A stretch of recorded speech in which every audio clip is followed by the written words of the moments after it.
কলকাতায় রক্তদান শিবিরের আয়োজন। রবিবার এই আয়োজন করা হয় 121 নম্বর ওয়ার্ডে। 121 নম্বর ওয়ার্ডের কাউন্সিলর রূপক গঙ্গোপাধ্যায়ের উদ্যোগে এই শিবিরের আয়োজন করা হয়। উপস্থিত ছিলেন কলকাতার মেয়র তথা রাজ্যের মন্ত্রী ফিরহাদ হাকিম। তাকে উত্তরীয় পরিয়ে স্বাগত জানান কাউন্সিলর রূপক গঙ্গোপাধ্যায়। মেয়রের হাতে তুলে দেওয়া হয় একটি চারা গাছ।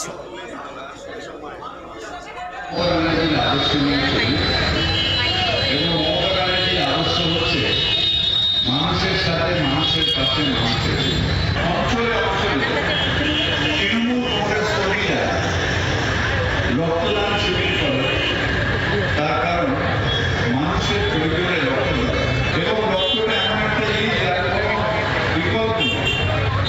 তাই তৃণমূল কংগ্রেস কর্মীরা তারা যখন মানুষ সব থেকে বেশি বিপদে পড়ে তখন তার পাশে দাঁড়িয়ে নিজের রক্তের কার্ডটা নিয়ে দাঁড়িয়ে বলে, না আমার রক্তের কার্ড, ওকে বাঁচিয়ে নিয়ে। অর্থাৎ a friend in need is friend indeed. বাংলার আওয়াজ, বাঙালির আবেগ, জি 24 ঘন্টা।